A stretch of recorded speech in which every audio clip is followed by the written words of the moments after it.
자, 오늘 찾으실 말씀은 누가복음 11장입니다.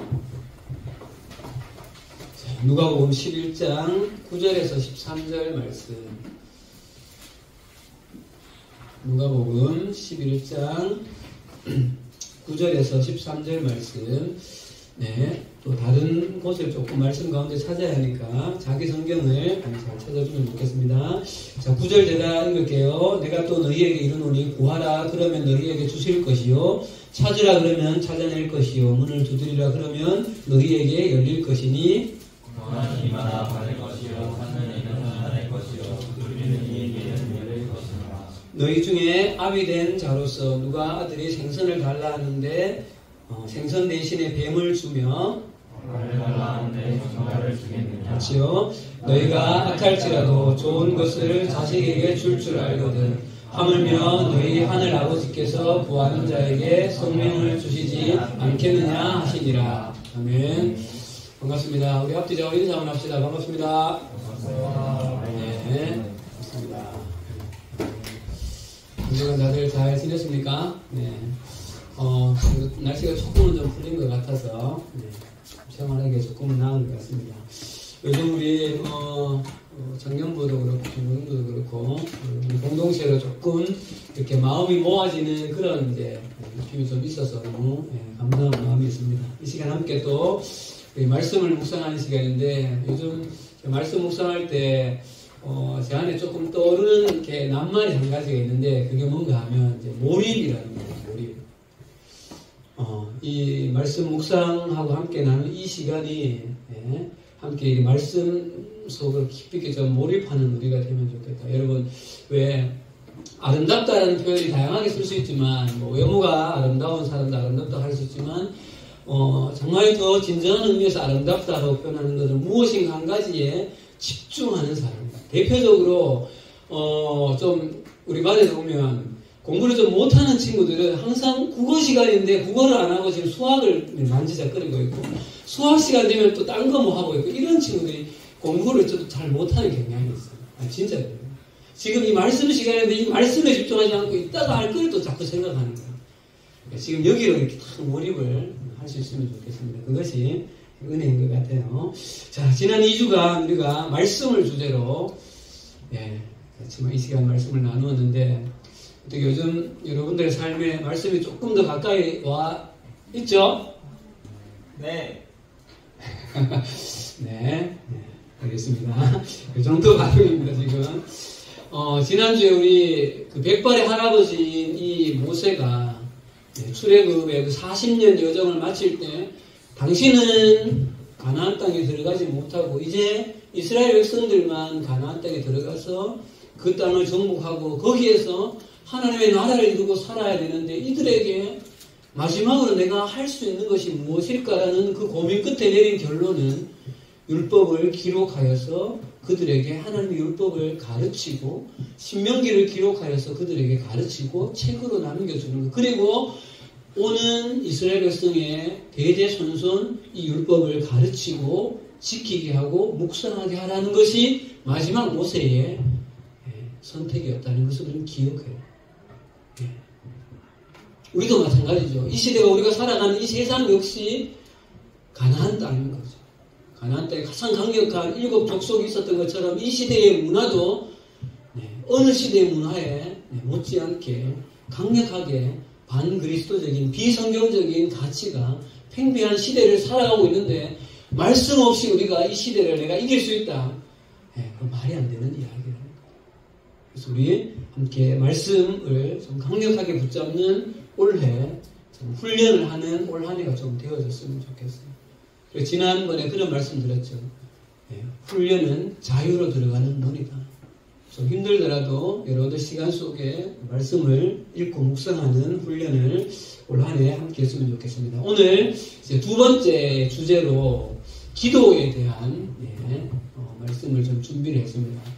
자, 이 정도 이야기는 좀 들어보신 적도 있을 것 같아요. 우리 말씀을 영혼에 뭐라 합니까? 양식이라고. 기도를 영혼에 호흡이라고 하죠. 그렇죠? 이 두 가지가 항상 병행을 이루어야 됩니다. 말씀 쪽만 너무 기도가 약하거나 기도를 너무 강조하고 말씀을 놓치거나 이러면 안 됩니다. 두 가지가 균형을 잘 이루어야 되는 거죠. 제가 말씀을 이렇게 준비하면서 작년 12월, 1월로 넘어오면서 있었던 몇 가지 일들과 또 이번 주에 말씀을 묵상하는 이 과정과 우리 2월 마지막 주에 있을 수련회를 준비하면서 하나님께서 제게 기도 플러스 한 가지의 주제를 더 좀 생각하게 하셨는데 그것이 뭔가 하면 성령님입니다. 그래서 오늘 주제는 기도와 성령. 그래서 말씀을 이렇게 잡았습니다. 제목을 읽어봅시다. 같이 시작. 기도로 성령을 덧입으라. 기도로 성령을 덧입으라. 미리 좀 이야기할게요. 오늘도 조금 말씀이 길어요. 그래봤자 40분입니다. 초등학교 수업 시간 1시간입니다. 그걸 못 참는다. 그래서 아까 말씀대로 말씀에 몰입하면 순식간에 지나갈 거예요. 아주 기록도 이렇게 해가면서요. 자, 오늘 읽은 본문 말씀은 여러분 너무 잘 아는 말씀이죠. 이 말씀을 예수님이 공생의 3년 기간 중에 어느 시점에 하셨는가 하면 거의 이제 3년 차가 되어서 갈 때 마지막으로 예수님이 십자가에 지시기 위해서 6월절에 그 예루살렘으로 올라가는 그쯤에 하셨던 말씀이에요. 자, 그리고 이때쯤 되어서 예수님께서 늘 하시던 것처럼 습관을 따라서 기도를 하십니다. 자, 읽지 않았지만 11장 1절 가보세요, 여러분. 자, 11장 1절. 우리 뒤에 중학교 친구들도 말씀 좀 집중해 주세요. 조금 산만해요, 지금. 자, 1절 읽읍시다. 시작. 예수께서 한 곳에서 기도하시고 마치심에 제자 중 하나가 여짜오되 주여 요한이 자기 제자들에게 기도를 가르치신 것 같이 우리에게도 가르쳐 주옵소서. 그러니까 기도를 어떻게 해야 됩니까? 라고 가르쳐 달라고 요청하는 거죠. 제자 중에 한 명이. 그러니까 예수님께서 이후에 쭉 보면 11장 2절 3절부터 가보면 기도에 대한 시리즈를 3가지로 말씀하세요. 자, 2절 말씀부터 눈으로 빨리 보세요. 기도의 샘플 뭘 가르치십니까? 아버지의 이름이 거룩하게 받으시며 나라가 임하시면 뭐예요? 주기도문을 가르치시는 거죠. 자, 조금 넘어가 볼게요, 여러분. 자, 주기도문을 가르치시죠. 그리고 5절부터 보면 한 비유를 해요. 기도에 대해서. 어떤 벗이 자기한테로 찾아왔는데 나는 이미 밤 10시, 11시가 돼가지고 사 씻고 잘 치면 자고 있는데 와가지고 막 떡을 좀 나한테 먹을 걸 좀 달라고 막 요청을 하는 거예요. 그런데 뒤에 8절 눈으로 빨리 보세요. 무엇 때문으로 인하여는 내가 주지 못하는데 무엇을 인하여서요? 간청함으로 간절히 너무나 간절히 구하기 때문에 내가 준다. 이렇게 이야기하죠. 그렇죠? 자, 그리고 나서 이어지는 것이 9절에 오늘 말씀에 그 유명한 3가지가 나오죠. 구하라, 찾으라, 두드리라. 자, 이렇게 기도의 비유를 3가지를 시리즈로 쭉 말씀을 하시는 거예요. 자, 우리는 여기서 여러분 먼저 한 가지 예수님께서 기도의 가르침에서 대전제가 되어지는 중요한 기도의 가르침 한 가지를 찾을 수 있는데 그것이 뭔가 하면 한번 따라 하시겠습니다. 우리의 기도를 들으신다.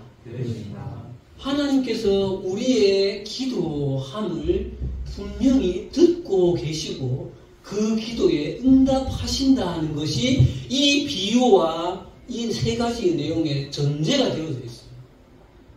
전제가 되어져 있다는 거죠. 네.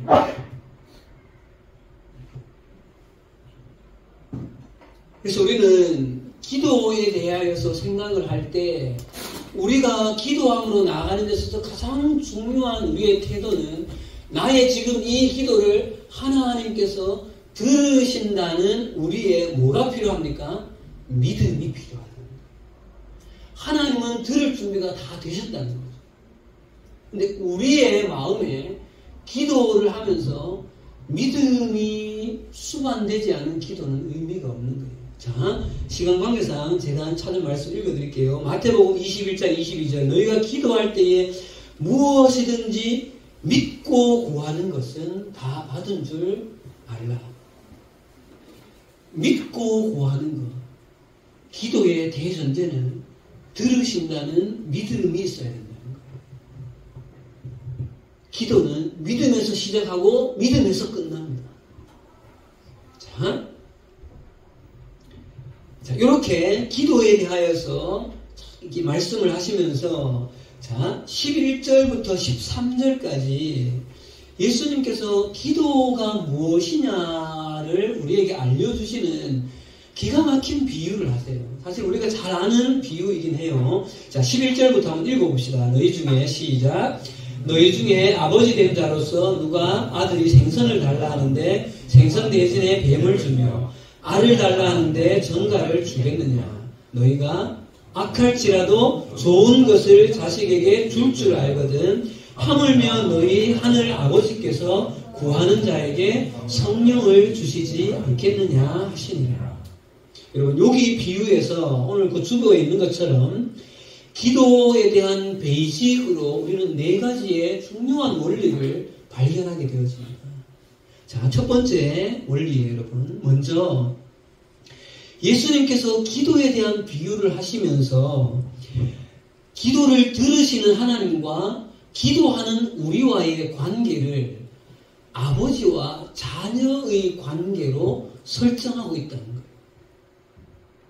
자, 제가 지나가면 주변에 길 가던 꼬마가 저한테 와서 뭐 사먹게 얼마 주세요라고 해요, 안 해요?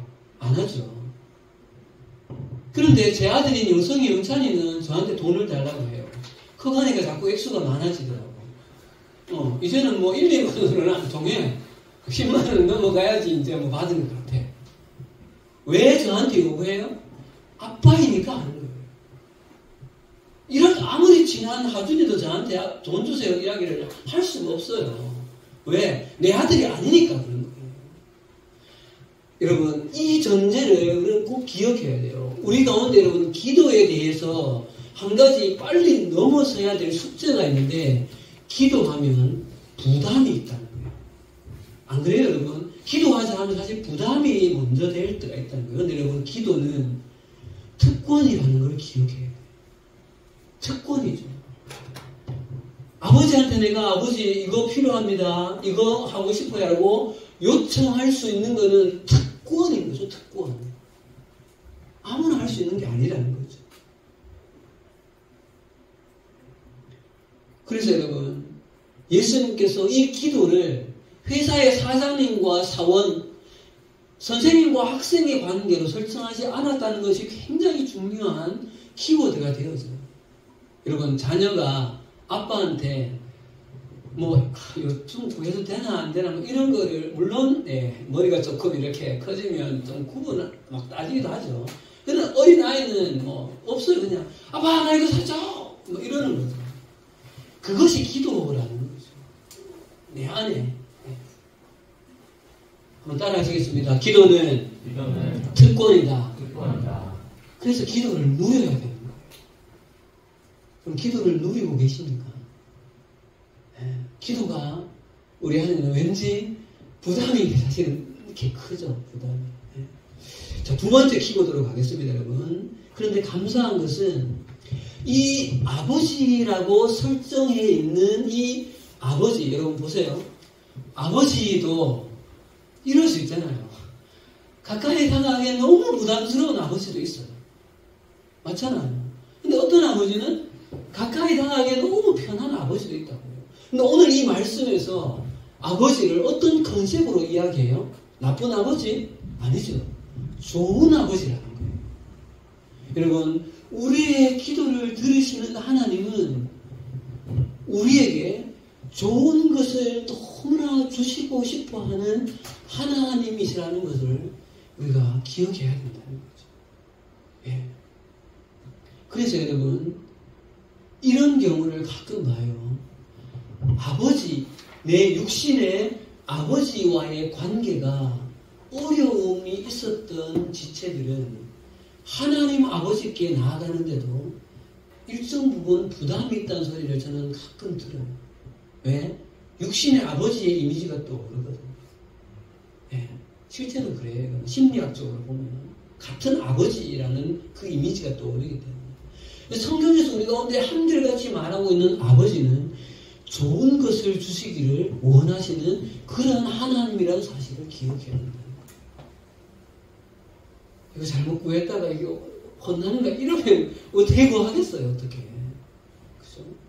근데 여러분도 나중에 아이를 낳아서 이렇게 길러보면 자녀가 나에게 다가올 때 그 기쁨이라는 게 있어요. 제일 안타까운 건 뭔지 알아요? 이 자녀와 나와의 거리가 여러분처럼 성장할수록 벌어진다는 느낌이 들 때가 제일 속상한 거예요, 사실. 진짜 그래요. 근데 이 관계가 늘 가까운 관계로 유지가 잘 되어져 있을수록 아버지의 마음은 늘 이 아이가 다가오기를 기다리는 거죠. 네. 그래서 여러분, 저도 그래요. 우리 집에 있으면 4명이, 이제 영찬이가 장학까지 나와서 이제 완전체가 됐어요, 4명이. 집에서 제가 뭐 안방에서 뭘 하고 있으면요, 둘이 뭐라고 말하는 소리가 제 귀에는 귀가 이만큼 열려있다고. 왜? 얘들이 둘이가 무슨 소리 하는가가 내 아들이기 때문에 그게 그냥 듣고 있는 게 재미있고 좋은 거예요, 저는. 그게 하나님이라는 거죠. 얘가 그냥 기도에 뭐 순서를 정확히 할 필요 없어요. 그냥 등교하면서 뭐 하교하면서 출근하면서 어느 순간에 하나님 오늘서 뭐 했어요. 이 기도 한마디가 하나님은 그렇게 듣고 싶어 하신다는 거죠. 그것이 아버지라는 거예요. 자, 그 다음 3번째로 갑니다.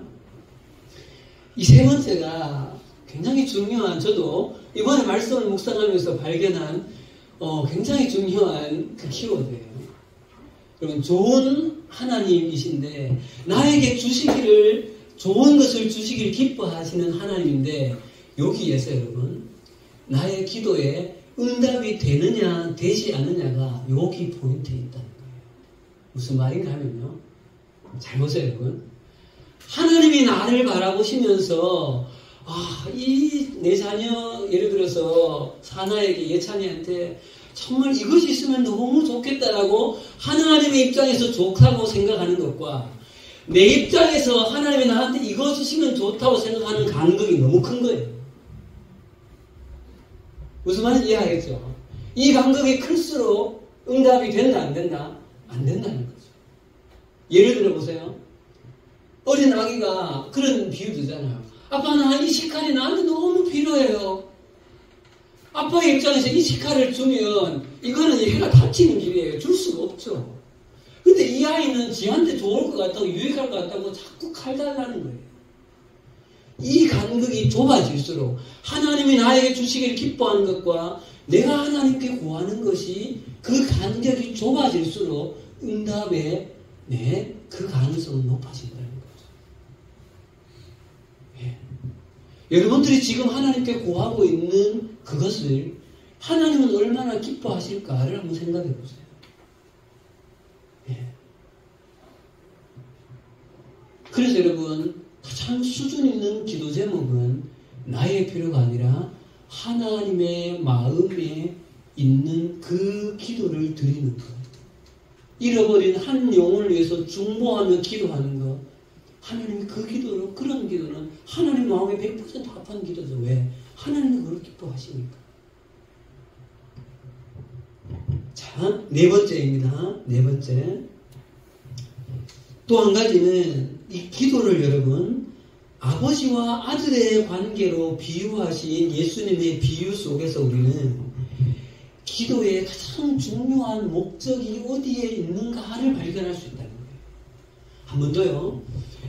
아버지와 아들의 이 관계를 기도로 설정하는 데 있어서 기도의 목적이 정말 어디에 있냐를 찾을 수 있다는 거예요. 자, 잘 봅시다 여러분. 부모가 되어서 자녀가 태어나요. 그럼 자녀를 이렇게 데리고 다니면서 뭐 예를 들어서 마트에 갔어요. 이마트나 홈플러스. 막 이렇게 요새 인천에 어릴 때 이제 그 뭐 제일 많이 샀던 거 레고, 그리고 또 뭐예요, 뭐 메탈 베이블레이드 땡기는 거, 뭐 이런 거, 몇만 원 한단 말이에요. 그러면 뭐 아빠 이거 사줘 막 아주 그래요. 막 이렇게 동생은 좀 적은 거 사주고 큰 거 영성이 좀 좋은 거 사주고 하면 나는 왜 이거 사줘 막 이러고 막 둘이 가지고 막 고시고 막 땡기고 이렇게 놀아요. 그러면 아빠의 입장에서 그 모습을 지가 요구했는 거를 아빠가 사주고 그걸 가지고 놀고 하는 모습 자체를 보고 있는 것이 부모 입장에서는 제일 기쁜 거야. 그럼 뭐예요 이게? 아버지와 아들과 그 관계 속에서 일어나는 교제인 거예요. 교제. 여러분 기도의 가장 중요한 목적은 기도는 내가 달라는 것을 하나님께 요구해서 얻어내는 것이 목적이 거기에 있지 않다는 거예요. 그냥 하나님께 나아가서 하나님과의 대화, 교제가 순수한 목적이에요. 그래서 여러분 조금 전에 제가 막 이 샘플을 하나 영상을 억지로 어디서 찾아냈어. 자, 잘 보세요. 넘겨주세요. 영상이 없기 때문에 보여요.